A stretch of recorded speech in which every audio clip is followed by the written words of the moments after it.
నమస్తే అండి. నేను వాణి. ఈరోజు మనం కామేశ్వరి గారు రచించిన 'ఆడపిల్ల' అనే ఒక మంచి కథను విందాం.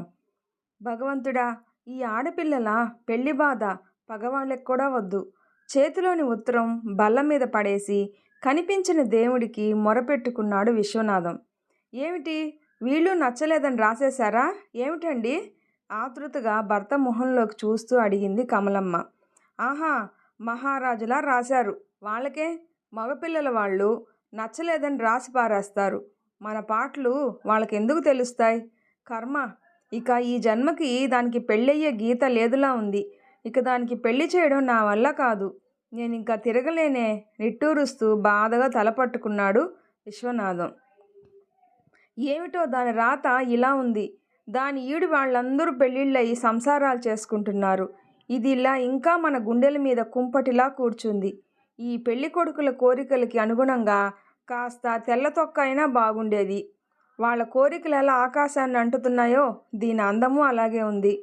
బాగుంది. మనకు లేని అందం మన పిల్లలకి ఎక్కడి నుంచి వస్తుంది? వాడు ఎలాగైనా ఉండని, చేసేది గుమస్తా పని. కానీ వాడి కాబోయే భార్య మాత్రం సినిమా తారలా ఉండాలి. చదువు ఉండాలి, స్టేటస్ ఉండాలి, మామగారికి దండిగా కట్నం ఇవ్వగల తాహతూ ఉండాలి. ఈ హిరణ్యాక్ష వరాలన్నీ తీరాలంటే ఆడపిల్లలకి ఈ జన్మలో పెళ్ళవడం అనేది అసంభవం. ఇదంతా మన కర్మ. దానికి పెళ్లి కాలేదన్న బాధ అటుంచి లోకుల బాధ భరించలేకుండా ఉన్నాను. మన పిల్ల పెళ్లి బాధ మనకంటే ఊర్లో వాళ్ళకే ఎక్కువగా ఉన్నట్టుంది. ప్రతిరోజు కొత్తగా అడగడమే. అమ్మాయికి పెళ్లి కుదిరిందా? పెళ్ళెప్పుడు? అంటూ అక్కడికి పెళ్ళి అనేది ఒక గంటలోనో రోజులోనో కుదిరిపోయేటట్టు. కుదిరినా మనమేదో కావాలని చేయకుండా ఊరుకున్నట్టు. వాళ్ళ ఇంట్లో ఆడపిల్లలున్నా సరే అక్కడికి ఆ బాధలేవి తమకు లేనట్టు, మనమే చేయక పాపం కట్టుకుంటున్నట్టు పరామర్శించబోతారు. వెధవగోల వచ్చి పడింది. దీని మూలంగా ఈ బాధలన్నీ తలుచుకుంటే పుట్టగానే పీక నులిమి అవతల పారేశాను గాదేమో అనిపిస్తుంది. కూతురు పెళ్లి కాలేదన్న బాధతో ఉక్రోషంగా అంది కమలమ్మ. ఊరుకో, అది వింటే బాధపడుతుంది మందలించాడు విశ్వనాథం. పక్క గదిలోంచి అంతా వింటూనే ఉంది సీత. సీత అందగత్తె కాదు, అలాగని కురూపీ కాదు. ఏ వికారం లేదు. ఎటొచ్చి కాస్త పొట్టిగా నల్లగా ఉంటుంది. పుట్టిన అందరూ తెల్లగా ఉండరు. నల్లటి వాళ్ళకి పెళ్ళిళ్ళు కాకుండానూ లేదు. అయితే సీతకెందుకు పెళ్ళి కాదు? ఆ గడియ లేదనో అదృష్టం లేదనో సరిపెట్టుకోవాలి. ఇంచుమించు 10 ఏళ్ల నుంచి సాగుతున్న పెళ్లి ప్రయత్నాలు ఇప్పటికీ ఏ కొలిక్కి రాకపోవడానికి కారణం సీత దురదృష్టం అని చెప్పుకోవాలి. సీత కంటే ముందు 3 ఆడపిల్లలకి అంత ప్రయాస లేకుండానే పెళ్ళిళ్ళు అయిపోయాయి. పెద్ద చదువు లేకపోయినా, అందగత్తెలు కాకపోయినా, పెద్ద కట్నాలు పోయకుండానే వాళ్ళ బ్రతుకులు వాళ్ళు బ్రతికే పాటి సంబంధాలు చేశాడు. ఎటొచ్చి సీత వేళకి పరిస్థితులు చాలా మారిపోయాయి. కాలానుగుణంగా సీతని మెట్రిక్ వరకు చదివించాడు విశ్వనాథం. అంతకంటే ఎక్కువ చదివిస్తే అంతకు మించిన మొగుడిని తెచ్చే తాహత లేక సీతని మెట్రిక్తో మానిపించి అప్పటి నుంచి పెళ్లి సంబంధాలు వెతకడం ఆరంభించారు. మెట్రిక్ చదివిన పిల్లకి ఏ బిఏ మొగుడినన్నా కావాలి. అతడికి ఈమె నచ్చాలి. తన తాహతకి మించిన కట్నం ఇవ్వడానికి సిద్ధపడ్డా ఫలితం శూన్యం. కొందరు ఫోటో చూసే తిరిగిపోయారు. పిల్లని చూసి నచ్చలేదు అన్నారు కొందరు. కొందరికి మిగతా విషయాలు కుదరలేదు. గత 10 ఏళ్ల నుంచి చూసిన 10-15 సంబంధాలు ఇలాగే అయిపోయాయి. రోజులు గడిచిన కొద్దీ సమస్య పెద్దది కాసాగింది. ముఖ్యంగా సీతకి. సంతలో పశువులాగా తనకి పెళ్లి చూపుల శల్య పరీక్షలు ఎప్పటికీ అంతం అవుతాయో, అసలు అంతం అంటూ ఉంటుందో ఉండదో తేలని సమస్య అయింది. ఒక్కొక్క సంబంధం వచ్చి తిరిగిపోతుంటే సీతకు పెళ్లి పట్ల విముఖత రోజురోజుకి పెరగసాగింది. అయినా పైకి చెప్పలేక, తల్లిదండ్రులకి కష్టం కలిగించలేక తనలోని బాధని తనలోనే అణుచుకునేది. తల్లిదండ్రుల మాటలతో సీత తనకింక పెళ్లి కావడం కల్లా అని నిశ్చయించుకుంది. ఇక ఈ అనవసర ప్రయాసతో, అనవసరపు ఆశలతో తండ్రి బాధపడకూడదు. ఆ మాట తండ్రితో గట్టిగా చెప్పాలి తను. టేబుల్ మీద తలవాల్చి మనసులోని ఆవేదనని కన్నీళ్ల ద్వారా వెలిబుచ్చుతున్న సీత కళ్ళు ఒత్తుకుంటూ లేచి నిల్చుంది. ఏడుస్తున్నావా అమ్మా? కూతురి ముఖంలోకి చూడగానే విశ్వనాథం గొంతు పూడింది.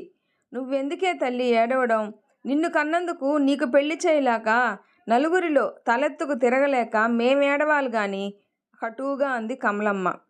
ఎవరి మీద చూపలేని కోపం, పగ, కసి, బాధ తీర్చుకోవడానికి ఆమెకింక ఎవరూ కనపడలేదు. అవును, నువ్వన్నట్టు పుట్టగానే గొంతు పిసికి పారేసి ఉంటే అప్పటి ఏడుపుతో సరిపోయేది మీకు. ఇప్పుడు ఇలా నా గురించి ఏడవాల్సిన అవసరం లేకపోయేది ఉక్రోషంగా అంది సీత.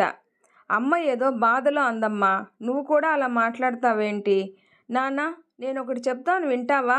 ఏమిటి? ఇక నుంచి మీరు నా పెళ్లి మాట ఎత్తడానికే వీల్లేదు.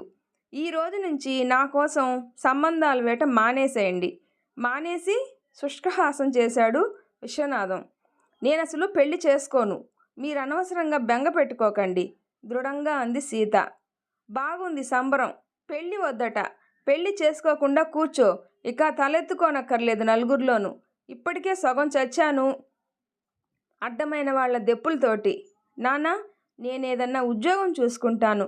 సెకండరీ గ్రేడ్ ట్రైనింగ్కి పంపించండి. ఏ స్కూల్లోనన్నా ఉద్యోగం దొరకకపోదు. నా పొట్ట నేను పోసుకుంటాను. సీత తన నిర్ణయం చెప్పాక విశ్వనాథం కొంతసేపు ఆలోచించాడు. చివరికి విశ్వనాథంకి కూతురు చెప్పింది సబబుగానే తోచింది. పెళ్లి కాని సీత తను కాస్త హరి అనగానే ఏమవుతుంది? ఆమె కాళ్ళ మీద ఆమె నిలబడలేని పరిస్థితుల్లో ఆమె బ్రతుకు నానా అగచాట్ల పాలవుతుంది. కొడుకు కొంతకాలం మంచిగా ఉన్నా తర్వాత ఎలా మారుతాడో? వాడి సంపాదన వాడికే చాలదు. ఇంకా చెల్లెల్ని ఎన్నాళ్ళని భరిస్తాడు? అన్నగారింట్లో చాకిరి చేస్తూ వాళ్ళు విసుక్కుంటూ పడేసే మెతుకులతో ఎన్నాళ్ళని కాలక్షేపం చేస్తుంది? భవిష్యత్తుని ఊహించిన విశ్వనాథం సీత నిర్ణయమే చాలా మంచిది అన్న అభిప్రాయానికి వచ్చాడు. ఓ డిగ్రీ తెచ్చుకుంటుంది. ఏదో ఉద్యోగం చూసుకొని ఒకరి మీద ఆధారపడకుండా బ్రతకగలుగుతుంది. అదృష్టం ఉంటే అప్పుడే ఆమెకు నచ్చిన వాడినైనా కట్టుకుంటుంది. కనీసం ఒకరి దయాధర్మాల మీద ఆధారపడకుండా ఉంటుంది. పెళ్లి చేయలేకపోయినందుకు ఆమెకు ఆ మాత్రం ఉపాధి కల్పించడం తన కనీస ధర్మం. ఏమంటారు నాన్న? జవాబు కోసం ఆశగా చూసింది సీత ఆలోచిస్తున్న తండ్రి మొహంలోకి. నీవు చెప్పింది బాగుందమ్మా. సెకండరీ గ్రేడు ట్రైనింగ్ ఏం కర్మ? నిక్షేపంగా పై చదువులు చదువుకో. ఏ డిగ్రీ అన్నా సంపాదించాక ఏదో మంచి ఉద్యోగం దొరక్కపోదు. పెళ్లి చేయలేని అసమర్థుడైనందుకు ఈ మాత్రమైనా చేసి నీకో దారి చూపెట్టడం నా బాధ్యత. బాగుంది వరుస. దానికి మతిపోతే మీరు దానికి సై అంటారేమిటి? ఆడపిల్లకి పెళ్లి చేయడం మాని చదివించి ఉద్యోగం చేయిస్తారట. కోపంతో కసిరింది కమలమ్మ. అవునే, ఏం చేయమంటావు? దానికి ఏదో దారి చూపించకపోతే మన తర్వాత దాని గతేం కాను? దారి గోదారి. అంతకన్నా కట్టకట్టుకొని ఆ గోదావరిలో దూకితే ఏ బాధ ఉండదు రుసరుసలాడుతూ వెళ్ళిపోయింది కమలమ్మ.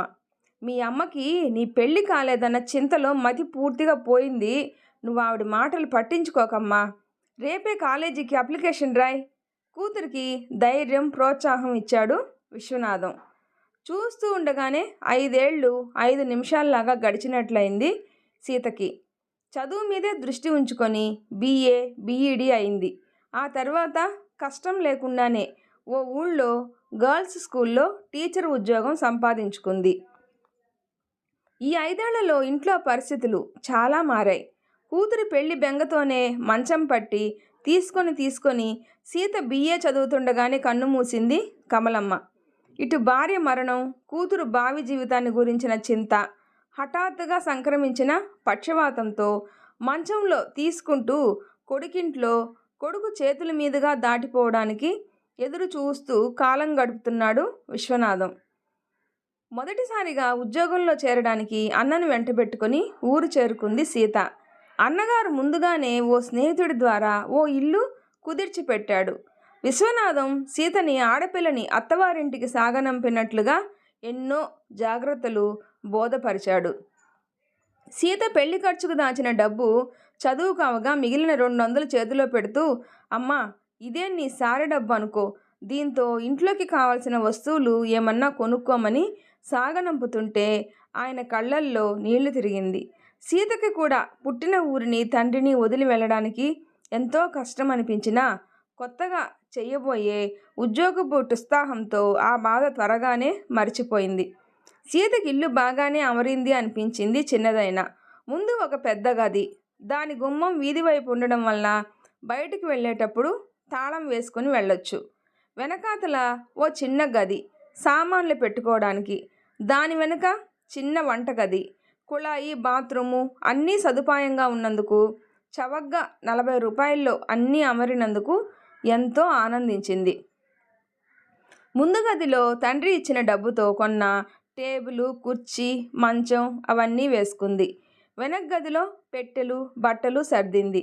వంటగదిలో కొత్తగా కొన్న స్టవ్వు, గిన్నెలు, ఇంటి నుంచి తెచ్చుకున్న ఊరగాయలు అన్నీ అమర్చుకుంది. ఆ చిన్న కొత్త సంసారాన్ని చూసి మురిసిపోయింది.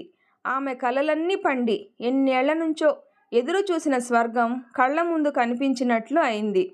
సంసారానికి కావలసినవన్నీ ఒక్కొక్కటే ప్రతి నెల కొనుక్కోవాలి అనుకునింది. ఇన్నాళ్ళకి తనది అంటూ ఏర్పడిన సంసారం ఆమెని ఎంతో మురిపించింది. చెల్లెల దగ్గర 2 రోజులు ఉండి అన్నీ అమర్చి, అన్నీ అప్పగింతలు పెట్టి, సెలవులకి వస్తుండమని వారం వారం ఉత్తరాలు రాయమని హెచ్చరించి అన్నగారు వెళ్ళిపోయాడు. మొదటి నెల జీతం అందుకోగానే తనేదో పెద్ద ఘనకార్యం సాధించినట్లు తృప్తిపడింది సీత. ఓ 60 రూపాయలు తండ్రికి, అన్నకి, వదినకి బట్టలకంటూ ఇంటికి పంపుతూ, ప్రతి నెల ఓ 40 రూపాయలు తండ్రికి మందుల కోసం పంపుతానంటూ రాసింది. దానికి విశ్వనాథం బాధపడుతూ, అమ్మా, ఆడపిల్ల సొమ్ము తినమంటావా? నీకు పెట్టవలసింది పోయి నీ దగ్గర తీసుకోనా అంటూ వ్రాసిన సీత సొమ్ము పంపడం మానలేదు. ఇంటి దగ్గర ఉన్న ఒక్కడి సంపాదన 200 జీతంతో వదిన, 2 పిల్లలు, రోగిష్టి తండ్రి అందరికీ గడవడం కష్టం. ఆ పరిస్థితి ఆమెకు తెలుసు. తను పంపకపోతే జరక్కపోదు కానీ పంపితే సహాయంగా ఉంటుంది. పైగా తన తండ్రిని పెద్దతనంలో ఆదుకోగలుగుతుందంటే అదొక తృప్తి, సంతోషం. ఉదయం లేచి స్నానం వగైరా కానిచ్చి కాఫీ పెట్టుకొని తాగి, ఆ స్టవ్ మీదే వంట కానిచ్చి కాసేపు ఏ పుస్తకమో చదివి భోంచేసి స్కూల్కి వెళ్తుంది. మధ్యాహ్నం కాఫీ ఫ్లాస్కులో పోసుకుని పట్టుకుపోతే ఇంకా సాయంత్రం దాకా ఇంటికి రావడం బెంగ ఉండదు. సాయంత్రం ఇంటికి వస్తూనే కాసేపు రెస్ట్ తీసుకొని మొహం కడిగి వంట చేసుకొని వెంటనే తినేస్తుంది. ఆ తర్వాత మర్నాడు చెప్పవలసిన పాఠాలు ఓ గంట చూసుకోవడం, పడక. ఇది సీత దినచర్య. అన్ని విధాలా అన్నీ సుఖంగా అమరినందుకు ఎంతో సంతోషించింది. స్కూల్లో హెడ్ మిస్ట్రెస్ చాలా మంచిది. మొదటి రోజే ఎంతో అభిమానం కనపరిచింది. వచ్చిన 15 రోజులకే తోటి ఉపాధ్యాయునిలతో స్నేహం కుదిరింది. పిల్లల్లో కూడా సీత పాఠాలు బాగా చెప్తుంది అన్న పేరు వచ్చింది. ఇంటావిడని పిన్నిగారు అంటూ పిలిచి మంచి చేసుకుంది సీత. సీతకి పని మనిషిని, పాలు వగైరాలకి మనుషుల్ని కుదిర్చి పెట్టింది ఇంటామె. కూర నార వీధిలోకి వచ్చినవి తను కొనేటప్పుడు సీతకి ఏరి పెట్టడం, పండగలకి భోజనాలకి పిలవడం వగైరాలతో సీతతో కలుపుగోలుతనం చూపింది. ఇంటావిడ 50 ఏళ్ల మనిషి. భర్త పోయి 5 సంవత్సరాలైంది. ఉన్న 2 కూతుళ్ళు కాపురాలు చేసుకుంటున్నారు. భర్త వదిలిన ఆస్తి స్వంత ఇంట్లో గుట్టుగా కాలక్షేపం చేస్తుంది ఆమె. మగ సాయానికి తమ్ముడు శంకరాన్ని ఇంట్లో తెచ్చి పెట్టుకుంది. శంకరానికి చదువు సంధ్యలు అబ్బలేదు. మెట్రిక్ 3 సార్లు తప్పి ఇంకా ఆ ఉద్యమం విరమించుకున్నాడు. అక్కగారింట్లో తిష్టవేసి ఆమె డబ్బుతో దర్జాలు వెలిగించడం ఒకటే ఉద్యోగం. పొలం పనులు, కాస్త డబ్బు వ్యవహారాలు చూసి మగదక్షతగా ఉంటాడని ఇంట్లో ఉంచుకున్నామె రాను రాను తమ్ముడి అధికారానికి లోబడి అతని చేతి కీలుబొమ్మే అయిపోయింది. శంకరం సీతతో పరిచయం పెంచుకున్నాడు. ఏదో ఒకటి వంక పెట్టుకొని వచ్చి సీతని విసిగిస్తూ ఉండేవాడు. చూడండి శంకరం గారు, ఏమనుకోకండి కానీ మీరిలా అస్తమాను రావడం అంత బాగుండదు. ఎవరైనా చూస్తే నానా రకాలుగా అంటారు. పుస్తకాలు కావలిస్తే నేను కొనుక్కుంటానులేండి అంటూ నిక్కచ్చిగా ఓ రోజు చెప్పింది సీత. శంకరం తెల్లబోయాడు. ఇందులో బాగలేకపోవడానికి ఏముంది? ఎవరేమనుకుంటారు? ఎదురు ప్రశ్న వేశాడు. సీత తల పట్టుకుంది. భగవంతుడా, వీడికి ఎలా చెప్పడం? పోనీ ఓ 4-5 రూపాయలు ఖర్చయితే అయింది. ఆ పుస్తకాలేవో తనే కొంటే వదులుతాడేమో అనుకునింది. అది చూసిన శంకరం, ఓ, మీరు ఈ పుస్తకాలు కొన్నారా? అయితే నేను ఇవి కాకుండా వేరే కొంటాను. మీవి నేను, నావి మీరు చదవచ్చు అన్నాడు. సీతకి క్రమేపీ మనోవ్యధ లాంటిది పట్టుకుంది. శంకరాన్ని నుంచి ఎలా తప్పించుకోవాలో తెలియక బాధపడేది. ఉన్నట్టుండి ఇంకో వింత పరిణామం సీత మనశ్శాంతిని హరించింది. ఓ సెలవు రోజు మధ్యాహ్నం ఇంటావిడ ఎంతో ఆప్యాయత ఒలకబోస్తూ లోపలికి వచ్చింది. మర్యాదగా కుర్చీ ఇచ్చి పలకరించింది సీత. అయితే సీతమ్మ, నాకు తెలియక అడుగుతా, ఇంకెప్పుడు పెళ్లి చేసుకుంటావు? ఆడపిల్లవు, ఇలా ఒంటరిగా ఉండడం మంచిది కాదమ్మా. శంకరం కూడా నిన్న అదే మాట అన్నాడు. వాడికి నువ్వంటే ఎంతో అభిమానం అనుకుంటున్నావు. నీకు పుస్తకాలు అవి తెచ్చిస్తున్నాడు కదూ. అసలు సాధారణంగా ఏ ఆడపిల్లని చూసినా ఏదో వంకలు పెడతాడు. చదువుకొని ఉద్యోగాలు చేసే ఆడపిల్లలంటే అసలే పడదు. అలాంటిది నువ్వు చదువుకున్న అమాయకురాలివని, ఎలాంటి మిడిసిపాటు పడవని ఎంత పొగుడతాడో అస్తమానం. అసలు నువ్వు ఈ ఇంట్లో అడుగుపెట్టిన దగ్గర నుంచి పూర్తిగా మారిపోయాడు. ఈ ఉపోద్ఘాతం అంతా ఎక్కడికి దారి దిగిపోతుందో గ్రహించిన సీత ఒళ్ళు భయంతో జలధరించింది. నీకేం తక్కువైంది? కాస్త ఓ ఛాయ తక్కువే అనుకో, కానీ నీ మొహంలో మంచి కళ ఉంది సీత. చదువుకున్నావు, ఉద్యోగం చేస్తున్నావు, నీకేం లోటు? శంకరానికి పెద్ద చదువు లేకపోయినా తెలివితేటలున్నవాడు. నా సంసారం ఈ మాత్రంగా గడిచిపోతుందంటే అంతా వాడి చలవే. ఉద్యోగం అవసరం లేదు వాడికి. 50 ఏళ్ళు కూర్చొని దర్జాగా తిన్నా తరగని ఆస్తి ఇచ్చిపోయారు నాన్నగారు. చిన్నప్పుడు ఏదో కాస్త అల్లరి చిల్లరగా ఉండేవాడు, కానీ ఇప్పుడు వాడి మాట నడక చూస్తే ఎంత పెద్ద మనిషి అయ్యాడోనని నాకే ఆశ్చర్యం వేస్తుంది. నువ్వు చూస్తున్నావుగా. చూడకే, మనసులోనే కసిగా అనుకునింది సీత. ఏదో వాడికి బుద్ధి తెలియని వయసులో మా నాయనమ్మ మనవడి పెళ్లి చూసి కళ్ళు ముయ్యాలని ఓ బొడ్డోడని పిల్లని తెచ్చి వాడికి అంటగట్టింది. పెళ్ళంటే అయింది, కానీ వాడేం సుఖపడి ఏడ్చాడు? 1 ఏడాదన్నా సుఖంగా కాపురం చేయలేదు. దానికేదో మాయిదారు రోగం వచ్చి పోయింది. ఆ రోజు నుంచి ఎన్ని సంబంధాలు వచ్చినా నచ్చలేదని తిరగొట్టేశాడు. శంకరం గారికి పెళ్ళయిందా? ఆశ్చర్యంగా అడిగింది సీత. పేరుకి ఎప్పుడో అయిందిలే. అప్పటినుంచి పోరుతున్నా ఇష్టపడినవాడు ఇప్పుడు వాడంతట వాడే నిన్ను చూడగానే ఇష్టపడుతున్నాడు. చక్కగా ఇద్దరికి ఈడు జోడు కుదిరింది. అదృష్టవంతురాలివి సీత. కాస్త ఆలస్యమైనా మంచి సంబంధమే కుదిరిందిలే నీకు. ఈ కబురు మీ వాళ్ళకి రాస్తే ఎంత సంతోషిస్తారో. మీ నాన్నగారి అడ్రస్ ఇయ్యమ్మా. ఈ శుభవార్త పెద్దదాన్ని నేనే వాళ్ళకి చేరేస్తా. ఇంకా నెల రోజుల్లో మంచి ముహూర్తం ఉందట. శుభస్య శీఘ్రం అని కానిచ్చేద్దాం. అంతేలే, ఎప్పుడు ఎక్కడ ఎవరికి రాసి పెట్టుందో ఎవరు చెప్పగలరు? అసలు నిన్ను చూసినప్పుడే అనుకున్నాను నువ్వు నా మరదలైతే బాగుండును అని. ఏదమ్మా, మీ వాళ్ళ అడ్రస్సు ఓ కాగితం ముక్క మీద రాసివ్వు. అంతా నిశ్చయమైనట్లు, అసలు శంకరం ఆమెని పెళ్లి చేసుకుంటాననడమే మహాభాగ్యం అన్నట్లు మాట్లాడసాగింది. సీతకు ఒళ్ళు మండిపోయింది.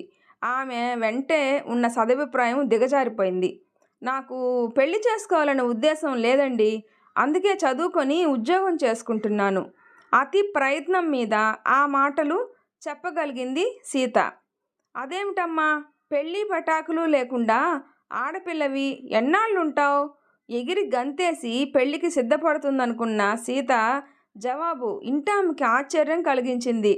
మరేం పర్వాలేదు, ఇప్పుడు ఆడవాళ్ళు పెళ్లి చేసుకుంటేనే కానీ బ్రతకలేరు అన్న వాదంలో పసలేదు. రోజులు మారిపోయాయి. సాధ్యమైనంత సౌమ్యంగా నవ్వుతూ అంది సీత. మాటల కోసం తడుముకుంటూ నిస్సహాయంగా సీత వైపు చూసింది ఇంటామె. సీత, పెద్దదాన్ని, నీ మంచిగా చెప్తున్నాను విను. ఎవరో ఏదో అంటారు. అయినింటి పిల్లవి, మంచి మర్యాద గల కుటుంబంలో నుంచి వచ్చావు. అలా పెళ్ళి వద్దు అనకూడదు. చక్కగా నేను చెప్పినట్లు శంకరాన్ని క్షమించండి పినిగారు. పెద్దవారు, మీ మాట కాదన్నందుకు ఏం అనుకోకండి. నేను పెళ్లి చేసుకోకూడదు అని నిశ్చయించుకున్నాను. నా నిశ్చయం మారదు, స్థిరంగా అంది. బాగానే ఉంది సంబరం. పిలిచి పిల్లనిస్తానంటే కులం తక్కువ అన్నట్ట.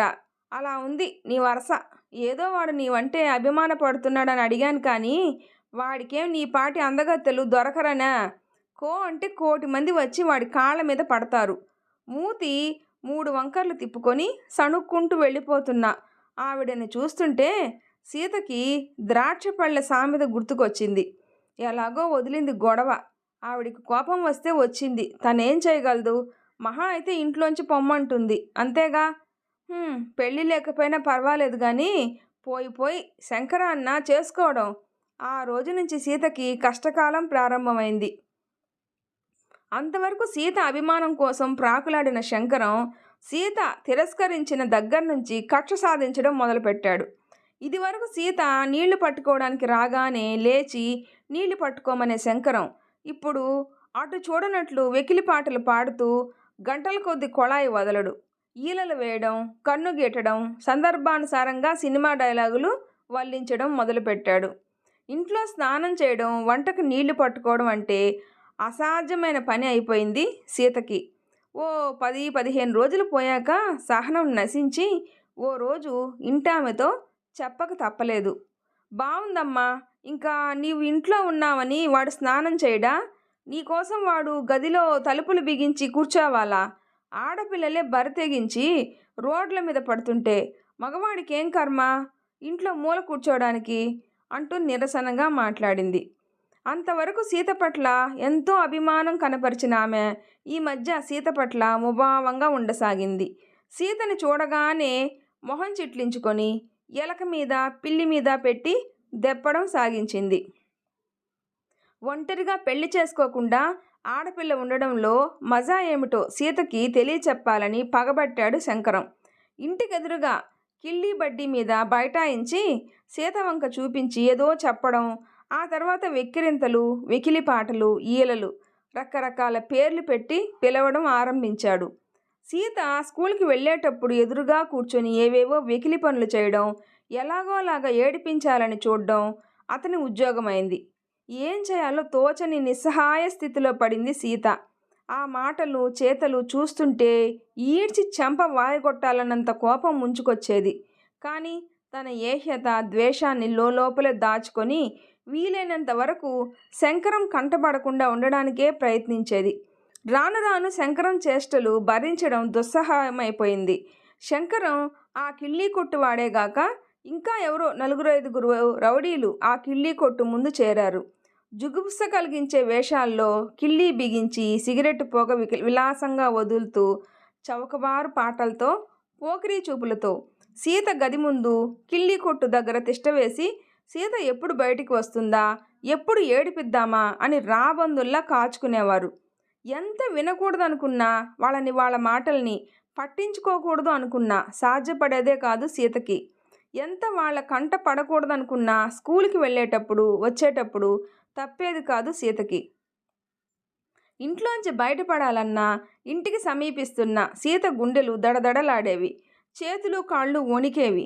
ఆ కంగారు చూసి పెద్ద ఘనకార్యం సాధించిన వాళ్ళలా విరగబడి నవ్వేవాళ్ళు.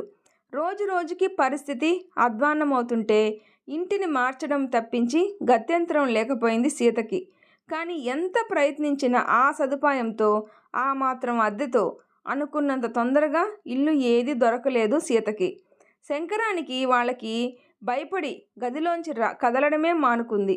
గాలి వెలుతురు వచ్చే కిటికీ మూసుకుని కూర్చునేది. మరీ గాలి లేక ఉక్కపోసి ఏ క్షణాన్నైనా భయపడుతూ కిటికీ తెరవగానే సినిమా ప్రేమ గీతాలు వినిపించేవి. ఎవరితో చెప్పుకోవడం, ఏమని చెప్పుకోవడం, ఏమిటి చేయడం, ఎలా వీళ్ళ భార్య నుంచి తప్పించుకోవడం, రాత్రింబవళ్ళు సీతకి అదే ఆలోచన, అదే సమస్య అయి కూర్చుంది. ఇంకో ఇంటికి వెళ్తే మాత్రం ఈ శంకరాళ్ళు అక్కడ మాత్రం ఎదురెవరని ఏమిటి నమ్మకం? లోపం తన ఆడపిల్ల ఒంటరిగా ఉండడంలో ఉంది. పోనీ తండ్రిని సాయం తెచ్చుకుందామన్నా తండ్రి మంచాన ఉన్నాడు, కదల్లేడు. తను బయటికి వెళ్తే చూసేవారు లేరు. అయినా తన వెర్రి కానీ ఎవరు ఎన్నాళ్ళు సాయం ఉండగలరు? ఇంకా ముందు ముందు ఎంతో బ్రతుకుంది. తనకి ఎప్పుడు ఎవరు తోడుంటారు? ఆ సమస్య పెళ్లాడితే కానీ తీరదు. ఎవరో ఒకరిని పెళ్లాడదామన్నా క్షణాల మీద జరిగేదా? తను అనుకున్నా తనని చేసుకోవడానికి సిద్ధంగా ఎవరున్నారు? పోనీ ఉద్యోగం వదిలిపెట్టి వెళ్తే అన్నగారింట్లో భారమైపోతుందా? అప్పుడు మాత్రం జీవితం ఇంకో మాదిరి నరకం కాదా? ఎన్ని విధాల ఆలోచించిన పరిస్థితులను ధైర్యంగా ఎదుర్కోవడం మినహా ఇంకో దారి తోచలేదు సీతకి. అవును, ఇలాంటి వెధవలకి తను భయపడడం ఏమిటి? ఏం చేయగలరు వీళ్ళు? తనని నోటి తీట తీరేదాకా కూస్తారు. వాళ్ళ కూతలు తనెందుకు పట్టించుకోవాలి? ఇలాంటి అలుపులకి జడిసి మనసు పాడు చేసుకోవడం ఏమిటి తను? ఆ రోజు నుంచి సీత నిర్లక్ష్యంగా ప్రవర్తించడం ఆరంభించింది. వాళ్ళు నవ్వుతున్నా, వెక్కిరిస్తున్నా గాబరా పడకుండా, తొణక్కుండా, సూటిగా, ధైర్యంగా వాళ్ళ మొహాల వంకే చూస్తూ వెళ్ళిపోయేది. వాళ్ళు ఏ పేర్లు పెట్టి పిలుస్తున్నా కోపం తెచ్చుకోకుండా నిర్లక్ష్యంగా నవ్వుకుంటూ వెళ్ళిపోయేది. సీత ప్రవర్తన వాళ్ళకి మొదట్లో ఆశ్చర్యం కలిగించింది. ఆమె నిర్లక్ష్యానికి రకరకాల అర్థాలు తీశారు. అలవాటు పడిపోయింది, ఇంకా పాత ఎత్తులు పనికిరావని ఒకడంటే, మెత్తబడి దారిలోకి వస్తుంది, అవకాశం జార విడవకూడదని ఇంకొకడు అన్నాడు. 2 రోజులు ఏ అల్లరి లేకుండా గడిచిపోయాయి. సీత వాళ్ళ అల్లరి తగ్గడానికి కారణం తెలియకపోయినా విసుగెత్తి ఊరుకొని ఉంటారు అని సంతోషించింది. ఆమె సంతోషం కాస్త 2 రోజులు కాకముందే అణగారిపోయింది. ఆ రోజు సాయంత్రం స్కూల్ నుంచి వచ్చి మామూలుగా వంట చేసుకుంటూ ఉంటే తలుపు తట్టిన చప్పుడైంది. ఎవరో కుర్రవాడు పొట్లం ఒకటి చేతిలో పెట్టి ఆయన ఈమన్నారని కిళ్ళీ కొట్టు వైపు చూపించి తుర్రుమన్నాడు. పొట్లం విప్పి చూసింది సీత. మల్లెపూలు, మిఠాయి, ఓ కాగితం ముక్క. రాత్రి 10 గంటలకి తలుపు తెరిచి ఉంచుతావు గదూ. ఒకే ఒక వాక్యం. ఎదుట కిళ్ళీ కొట్టు మీద మామూలుగా కనబడే 4-5గురిలో ఒకడు జేబులో చేయి పెట్టి సిగరెట్ దమ్ములాగుతూ వెకిలిగా నవ్వుతూ చూశాడు. సీత ఒక్క క్షణం మూడురాలైంది. ఆ తర్వాత అణుచుకోలేని ఆగ్రహావేశాలతో చరా గుమ్మం దిగి వాడి దగ్గరకు వెళ్ళి మొహాన ఉమ్మేసింది. పొట్లం విసిరికొట్టి, మొహాన, రాస్కెల్, ఎవరనుకున్నావు పూలు పంపడానికి? 10 గంటలకు తలుపు తీసి ఉంచాలా? అలాగే, చెప్పు దెబ్బలు తినాలని ఉంటే రా, ఏమిటో అనేసింది సీత. ఆవేశంలో అన్న సీత వెంటనే అవతలివాడి మొహం అవమానంతో నల్లబడడం, కళ్ళల్లో పగ రాజుకోవడం వగేరాలు చూసి భయంతో కాళ్ళు తేలిపోతుండగా గదిలోకి ఒక్క ఉరుకుతో వచ్చి పడింది. గదిలోకి రాగానే మంచం మీద పడి వెక్కి వెక్కి ఏడవసాగింది. ఎలా బ్రతకడం, ఏమిటి దారి? మనోవ్యధ, అనుమానం, దుఃఖం ఆమెని కాల్చసాగాయి. 6 నెలల ఒంటరి జీవితమే ఇంత దుర్భరమైతే ఇక బ్రతుకంతా ఎలా వెళ్ళదీయడం? నిజంగా వాళ్ళు నలుగురు కలిసికట్టుగా తన మీద దాడి చేస్తే తనకెవరు దిక్కు? ఒంటరిగా తను ఏం చేయగలదు? వాడి కళ్ళల్లో పగ స్పష్టంగా కనిపిస్తుంది. నిజంగా ఏ దురంతానికైనా ఒడిగడితే తనని ఎవరు ఆదుకుంటారు? ఏం చేస్తుంది?